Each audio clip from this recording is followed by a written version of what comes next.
And so all those people got off the notes. I have a bank I could borrow $100 million from. And then 2008 happens. Bank of Scotland loses $62 billion in the fourth quarter of 2008, the largest loss in corporate history. Well, they don't have any money. I didn't understand this till afterwards. They don't have any money. Where do they get the money? Oh, we need to go to our clients and get it back from them. And they go get another bank and we'll squeeze our clients. Yeah. So I got into that target of the squeeze with not just that bank, but all my real estate loans with another bank that had lost $100 million. And they started squeezing me. I'm like, I'm dead. I am so dead. I'm not, and I didn't sleep for, never give up. I'm trying to figure it out. Hello, hello, hello. Welcome to another Knowledge Bomb episode of Lead to Greatness, where we believe in helping others reach their greatest potential and together change the world. If this is your first time joining us, please consider subscribing and hit that notification bell and hit that like button. This will be greatly appreciated in helping getting out this content to great leaders and great individuals like yourself. Today on Lead to Greatness, we have Bew White. Bew started multiple companies in an effort to expand from selling on the road to building a national brand. One of those companies was Summer Classic, which was created around Bruce's thoughts of designing and manufacturing products that he would want in his own backyard. Summer Classic officially takes off in 1987. During this episode, he talks about a tragic from his book, A Summer Classic, The Bew White Story. This is one episode you do not want to miss. Please help me welcome Bew with Thriving Through Turbulent Times.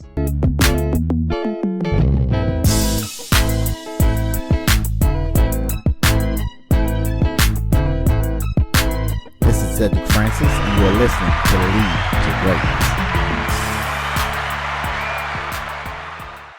My great-grandfather was governor of Alabama, started a Fortune 500 company. I went to work for there for 6 years and decided to start my own company. And from there, I went to failure to failure to failure to, and keep pulling myself back up again. And I have a MBA in mistakes. So through all the problems I had, there's a love story underneath it all where my wife that I met in college is supporting me. And while I'm thinking, I can't do this, she's saying, you can. And I kind of, okay, if you think I can, maybe I can. I sure don't think I can, but surely I can believe in myself if you believe in me. Right. Family entrepreneur. Obviously working in the business, you learn and you realize entrepreneurship is something that you wanted to do as well, right? Yeah, and I didn't know what it was really. And recently I read a book by Gino Wickman, the guy that does EOS. I don't know, are you familiar with EOS? Yes, great book. A lot of people use it to their Traction. Yeah, exactly. Which a lot of people use it to run their company. And so he wrote one about entrepreneurs. It has 6 traits in it. I was like, my God, I have all these. What if I hadn't? I wonder if I'd have made it. But in the end, he says, don't even try if you don't have all these traits. And I was like, I wish I'd have read that. Well, I probably would have gone ahead and done it. Or I felt maybe I had a little more confidence in the beginning after I read it because I had those traits. But I think risk taker is one of those, and that's the most difficult one for people. So if you ask people, when do you get to that one? They always go, no, I'm not going to bet my house. Like I put my house up like 11 years in a row. And took all the equity out of my house and put it in the business because I believed in myself. When the bank didn't believe in me as much as I did. I mean, they lent me a lot of money, but they wouldn't lend me enough they actually made me do that, which I was fine doing. I just wondered if I was ever going to not do it. It's like, this is ridiculous. Yeah. I want to, because you mentioned failure. I want to talk about some of those failures, some of those experiences that you dealt with in the beginning, something that you can help with maybe someone that's starting out right now, some advice to them, because I really want to get into this empire, the internet. It shows the furniture empire. And I really want to get into this because I think you did some great things, and we're going to get into all the location, all that in a little bit. But I want to start here on some of those failures, some of those things that you went through, and what did you learn from it? It's the things that can put you out of business that kind of wake you up and go, I've got to get through this. Somewhere 5 to 8 years in, we sold. Our big customers were Williams-Sonoma, Restoration Hardware, Crate and Barrel, Smith and Hawken. And at the time, Williams-Sonoma owned a company called Gardeners of Eden. I had started the company because I wanted to make something that I wanted for myself Mm. And I figured if I want it, I'm a baby boomer, maybe other baby boomers would want it. You know, a lot of people really were drawn to the product. I doubled every 3.5 years because there was so much demand, and just filling that demand was really hard because I didn't have a lot of money. So I had to come up with the money, usually by borrowing it. But anyway, so I sell Williams-Sonoma 10 truckloads of furniture, probably the biggest order we'd ever taken at the time. Mm. And I was making the product in Chile and painting it in the United States. So I'd gone down there and developed what I thought was a really cool product because it was kiln dried pressure treated pine. Pressure treated pine is where you're putting 100% moisture into it. Mm. And you can't paint it because it needs to be dry. The wood needs to be dry. So I got them to kiln dry it and then cut around the knots. And then I made a furniture out of it and painted it white. And so, because I wanted white painted wooden furniture. I mean, that was kind of, and I wanted it not to rot. And I'd already experimented with some things. And this turned out to be a great product. So the volume was so big that I flew down there and I worked out for them to put the first few coats on, and then I would put the last coat of paint. Mm. I would assemble it, put the last coat of paint on, and ship it. Mm. Everything worked beautifully. They had a warehouse in Memphis. We're in Birmingham, so we shipped it to the 10 truckloads to them. And I also shipped some other clients. And one of my clients from Atlanta called me and said, "Hey, Bew, I got your furniture. It looks great, but it rained this weekend." I was like, "Okay, what?" Oh, man. What? He said, "The paint's already starting to peel." Just jumped in my car. So I'm coming over there to see. And I wasn't worried about him. He just bought like a set, you know, right.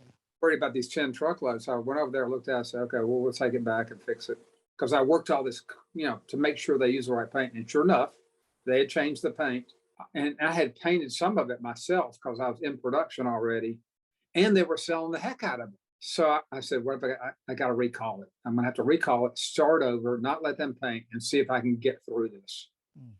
So I recalled the 10 truckloads of furniture, and I don't have any room. I have to go rent 10 containers. You can rent those, you know, containers like come off the ships. You could rent those for like $100 a month. And I had nowhere to put it. And I was like, I'm not going to sell this to anybody because it's not going to work. I had to stop production and say, I only use the stuff that we painted from the beginning. And then I had to start over, remanufacture it, and not let them put any paint on it. So I called Williams-Sonoma. I said, "Stop. I know this is we're selling the heck out of it. Don't ship any of it." It was on the cover of the catalog. Oh, man. So I put in the containers. Now I got to sell that stuff because I need the cash. Yeah. I was going to get the cash from Williams-Sonoma by selling to them and collecting. But if it got in houses, I'd have been a real mess. So I remanufactured it. And then I started thinking, I got to do something here. So I ended up calling the newspaper and said, "I'm going to have a sale at the factory." And so I went and met, this was before internet or cell phones. We didn't even have cell phones. So the plant was not necessarily in a great place. So I had to put a map in the paper to how to get to the place. And Summer Classics opens the factory to the public. Wow. And I sale 2 days only because we got to work during the week. You know, we're not open for retail. Yeah.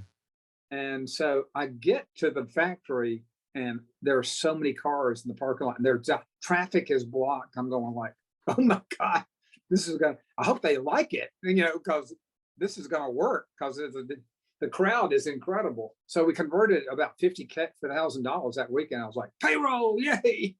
Wow. I made, yeah. And so then I said, and of course we didn't sell it all. So I said, let's see if we can do this again. So we started having a sale once a month. And then we sold all the stuff. And I went, I wonder if we can get into the retail business. Let's experiment. We started experimenting with retail. Yeah. So it is how we really got in the retail business because I found out there was real demand for this stuff. So I sold the $50,000 that weekend. I hadn't sold $50,000 in Birmingham, Alabama since I'd been in business combined. Wow.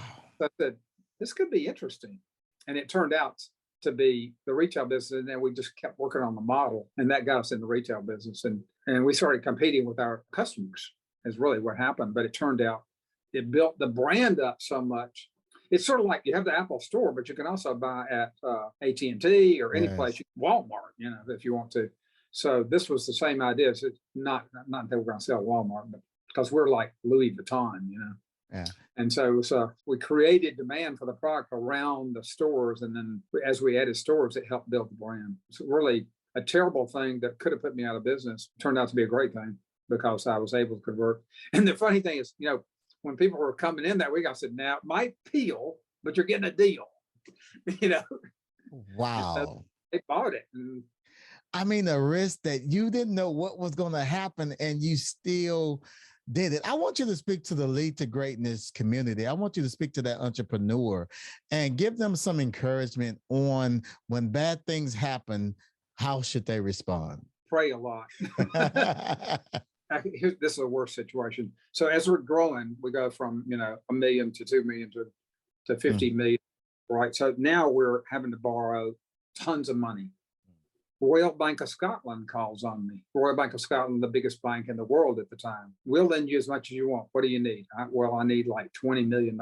Okay, no problem. And I said, well, and then I kind of write my terms. I'm like, this is awesome. They're going to do exactly, and no personal guarantees. So no putting up my house anymore, right? I'm going like, this is awesome. And I'm actually, my father at the time was signing a note, co-signing a note so I could borrow, because I had to borrow so much. I didn't have enough net worth to support it, right? Jeez. And so I got, all those people got off the notes. I have a bank I could borrow $100 million from. And then 2008 happens. Bank of Scotland loses $62 billion in the fourth quarter of 2008, the largest loss in corporate history. Well, they don't have any money. I didn't understand this till afterwards. They don't have any money. Where do they get the money? Oh, we need to go to our clients and get it back from them. And they go get another bank and we'll squeeze our clients. Yeah. So I got into that target of the squeeze with not just that bank, but all my real estate loans were with another bank that had lost $100 million. And they started squeezing me. I'm like, I'm dead. I am so dead. I'm not, and I didn't sleep for almost 2 years. And I'm trying to figure it out. Wow. So finally I called my supplier in, this is a story of relationships. I called my supplier in China. I said, I don't know what to do. I'm at my wit's end. I don't know how I'm going to get through this. He said, well, just don't pay me. I went like, ever? No, you have to pay me, but just ride your payables. Okay. How much? $2 million. I went, whoa, okay, awesome. So then I started calling my other suppliers, my domestic suppliers for fabric, my other Chinese suppliers at the time. Almost everybody either gave me 90 days, 180 days. And a lot of them said, you get to the 90 days, just call me if you can't do it and we'll work through it. Yeah. So I got, I came up with all the money. I owed 20 million to the bank, right? So I came up with enough borrowing from and these I have to pay interest on these, so it's really better. And I paid the Royal Bank of Scotland down to $2.8 million in 9 months, just doing that. Oh, I still couldn't sleep at night because I was still worried there until I got to switch banks. But that's part of the story, and that never give up. My son says it's grit. It's the ability or willingness to push through what appears to be an impossible situation. And there's a support group that's around you. In this case, it's your employees, your vendors, your wife, amazing life. And of course, that works in reverse to terrible wife. But, But like you said in the beginning, and I think that's great, having that support group, starting with your wife, then your employees, and having the right people around you, because I think sometimes as entrepreneurs, we can associate ourselves with the wrong circles.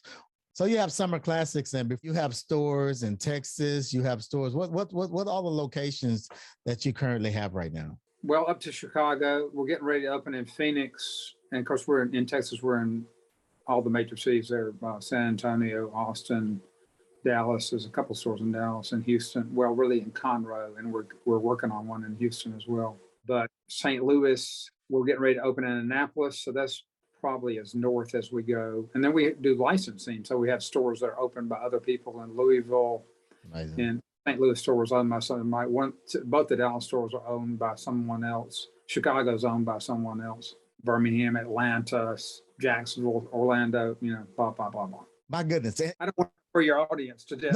No, but this is awesome. And the reason why I brought this up, because I want people to understand on this interview today that you're an individual with experience, you've made plenty of mistakes, and you've grown and you've grown and you've grown, and now you have a successful company that's not just, you're all over the place. I mean, so, I just wanted the audience to understand who we're interviewing on today. Yeah, that's really not our big business. Our big business is selling to other dealers. So we sell to like Patio One in Houston. I don't know if you know them. We sell to people like that. We sell a lot of other dealers, and that's the bigger part of the business. And then we also do hotels, restaurants. One of our biggest hotels is the Omni chain, and they're out of Houston. And then we sell, what's the guy with all the restaurants there in town? Anyway, he's a big client of ours. And so but we sell to restaurants, country clubs, hotels, all that. That's a big segment for us too. Yeah. Wow, this is amazing. And also, not only are you a successful CEO, entrepreneur, but you have a book about your life. And speaking of your book, on your book, you spoke about your struggle with blood clots in your lungs. What did that battle teach you? I learned this afterwards, but because I flew to Asia so much, you're on the plane so long, you're not moving around, and you're in a pressurized tube, so you really need to move around because you need your blood flow. And I have a really low, my heart rate is like 45, so it's pretty low heart rate. Anyway, so that created a problem for me, and eventually I ended up in the hospital with 5 blood clots in my lungs. One can kill you. A blood clot to your lung, your heart, your brain, your kidney, your liver, any of those can kill you. Jeez. So you get a signal. I think I felt like when this happened, this is one of the reasons I wrote the book. You get a signal to your brain that you're going to die. I mean, it is like explosive. It is like screaming at you. You've got a few minutes to live. And it doesn't say you're going to make it through this. It says, say whatever you're going to say because we're out of here. I came back and I was literally crying for hours because I couldn't even talk. Because I knew I was dead, and I was like, what has happened? How am I possibly alive? Am I going to die or not?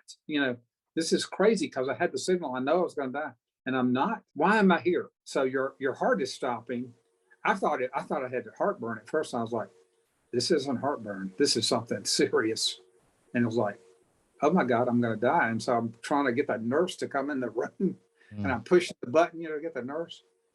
And they don't come on. And I'm like, okay, I'm going to die. My wife had gone down to get a cup of coffee, and I'm texting her like, help, you need to get in here immediately and see if you can fix this. And I had like 10 nurses and doctors in my room almost within 10 minutes, less, probably 2 minutes.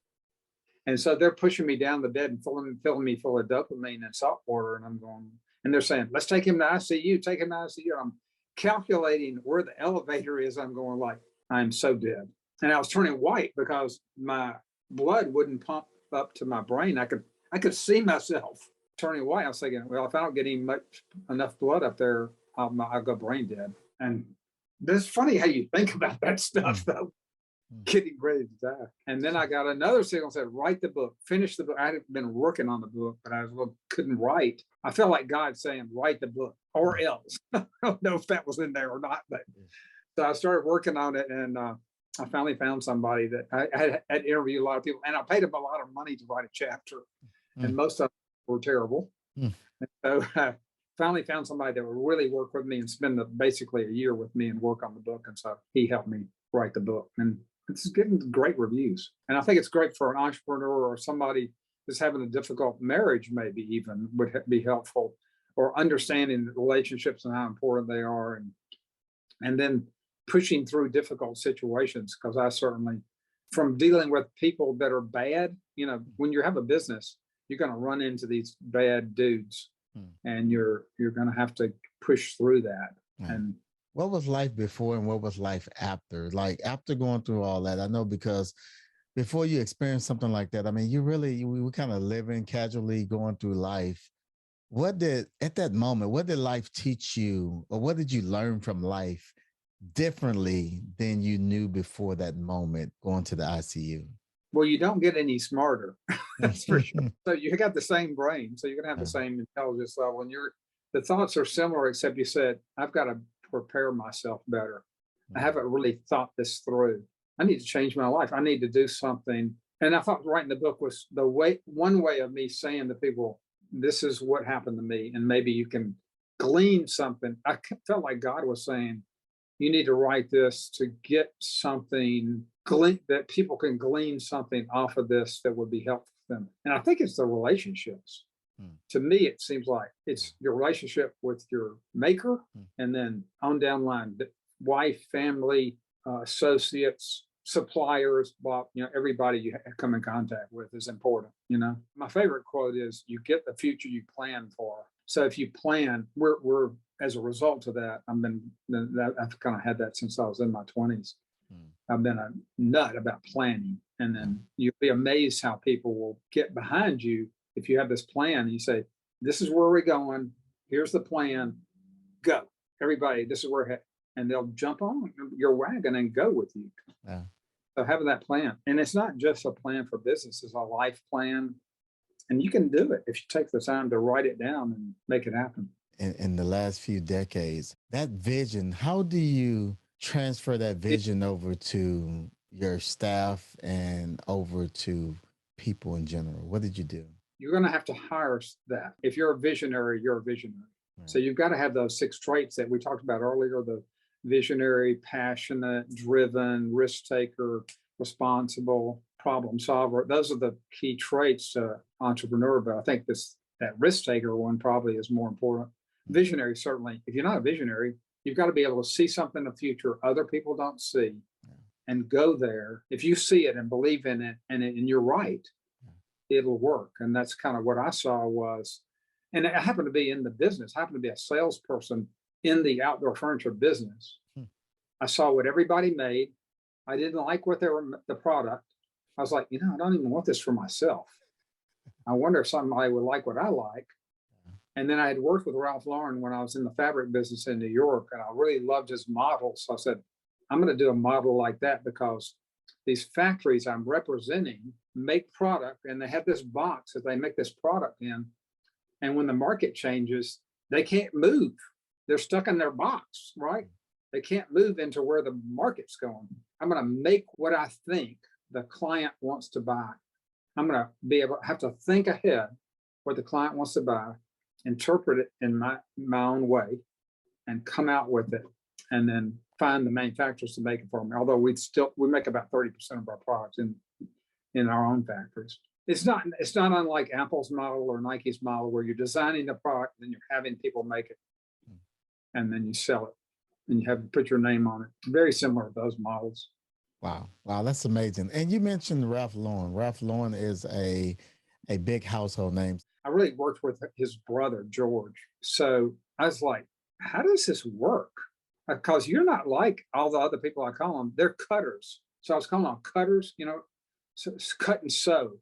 So all the cut and sew was done in the United States at that time.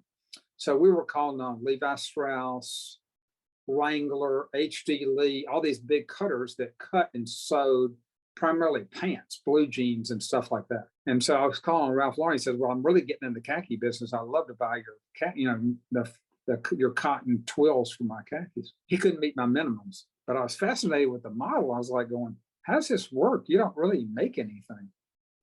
He said, "Well, what we do is we design the product, and we put our logo on it, and we concentrate on what does it look like, number one, and then marketing our brand. If the market moves, we're going to move with the market, and then we'll find people to make the product for us." And we were actually shipping fabric to their suppliers. Now, we will work with Oxford Industries, and they make shirts, and we just change the buttons and the stitching and all the fabric they use and everything, but they could sew it. So I just went, that's a great idea. You're not stuck in a factory that makes product that people don't want anymore. If you're in fashion, and we're sort of in fast fashion, but our products last for 20 years or longer. That was another thing I did, is I said, I'm going to make a product that's better than everybody else's. It's going to be more expensive, but once 15 or 20 years hits, and they put this stuff outside, and they're like, I've had this stuff 20 years, and I still like it the way it looks.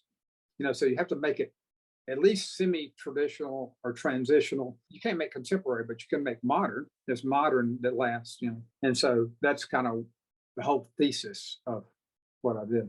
you see what Ralph Lauren is doing. You see his model and you see something, you see it was different. And what I love about it is you asked the question.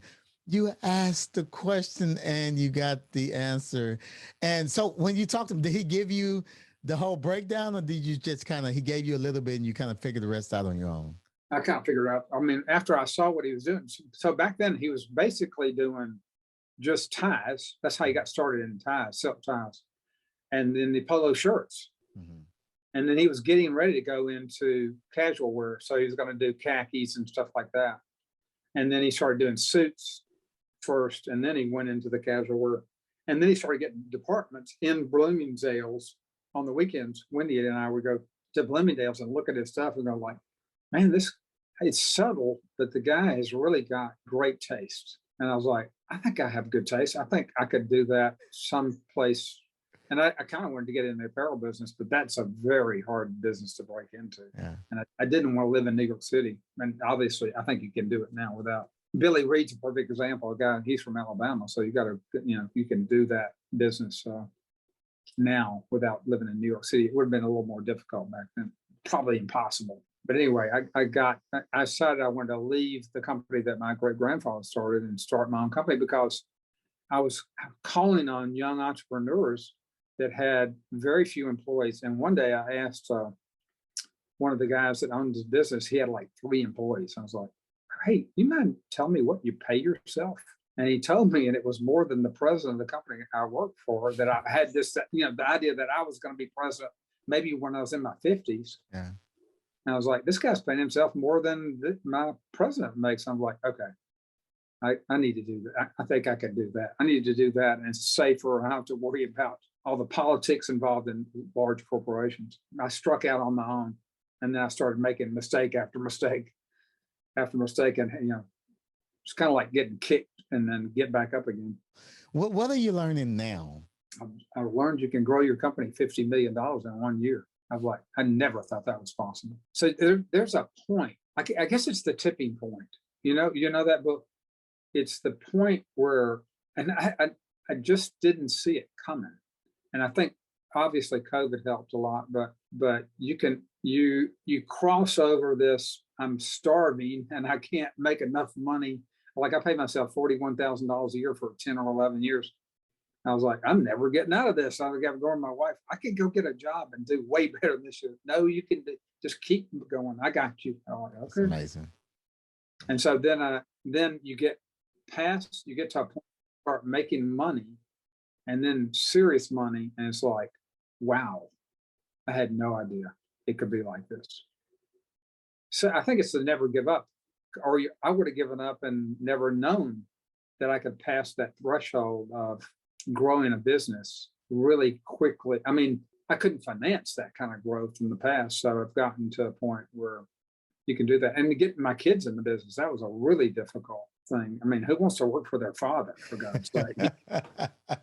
You find yourself eating your words. So like, don't say that.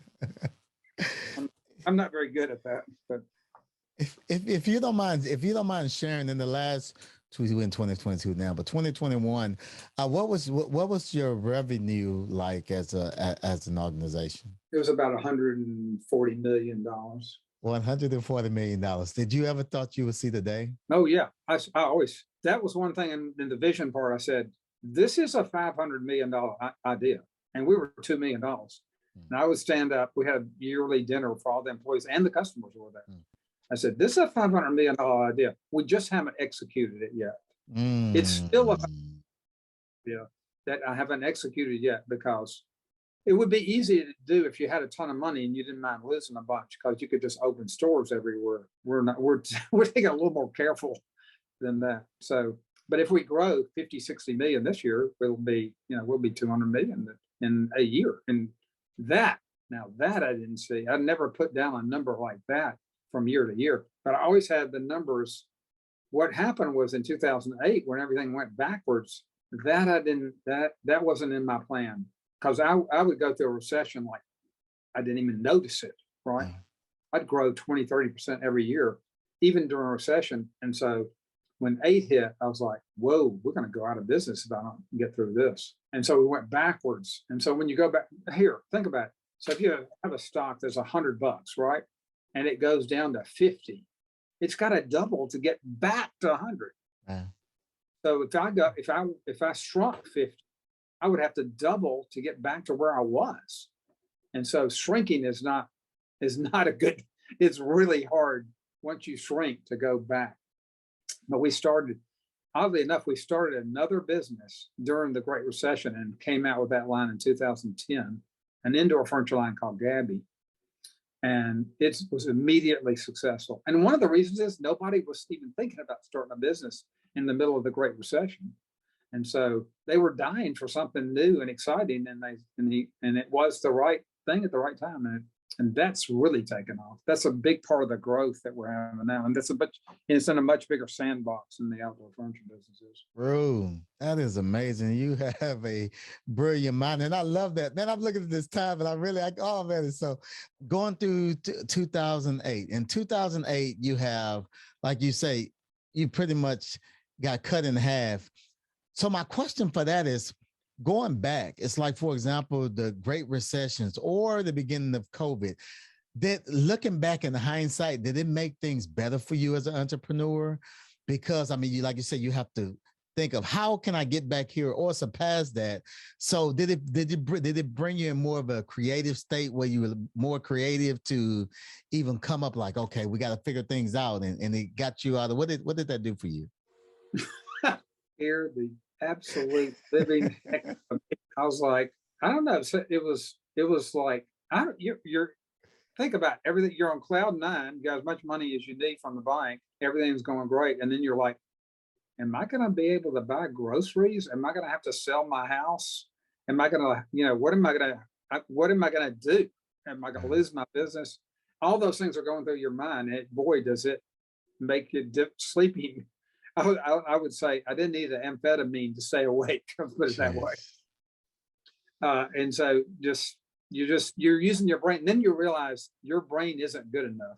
You're going to have to go to God and say, give me wisdom because I can't get through this. I can't figure this out by myself. So you can't. And so there's a little bit of peace in that. And so you're just praying for that wisdom, and something happens and you get the next step. I gave you the story about calling my vendors and they say, we got your back. Yeah. And I was like, okay, wow, we're going to make it. And those little steps that you take to figure out how to get through a situation like that. You got to have the star that's in the sky and you're going for it. You keep going for what you believed in to begin with. Before we go, what are some leadership growth tips, tools, advice that you can share with the Lead to Greatness community to help us reach our greatest potential? I think that after the Great Recession, of course, I had this all the time because I was always out of money. So I had my other quote is never run out of money. I think this is the one I came up with. Is never run out of money, because if you run out of money, and you can be growing and be making money and run out of money, you can grow yourself for business, right? Yeah. My father told me that. I was like, what do you mean?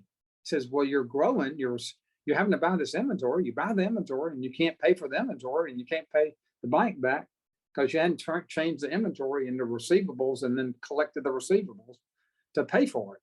Yeah. And then, so I say learning to read a financial statement would be one of the most critical things that happened to me, because I go back a long way on that. It's like, I got to figure out the money thing, because if I don't, I'm kind of a salesman, so I've got to figure the money part out. So I've got to learn how to read. I've got to pour through these financials, and I would sleep with the things, I was like, can I save on electricity? That's not going to save me. That's not enough. If I didn't have any electricity, that's not going to save me. So you're looking at those and figuring out what you can do, increase your margins, get paid faster, all those little things that make a business work, right? So learn how to read. And then integrity it kind of goes without saying, but I don't think people realize that, it takes a lifetime to build a reputation. It takes a second to lose it. One screw up on your reputation, you've lost it. You've lost that reputation. It's really hard to get back. Really hard to get back.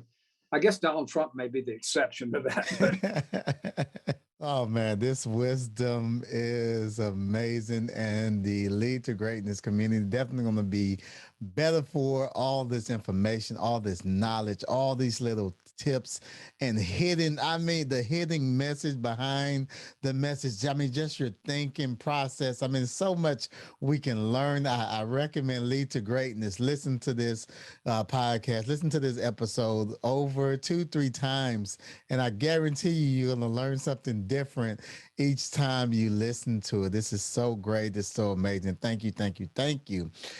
If someone wanted to connect with you and what you're doing, where should they go?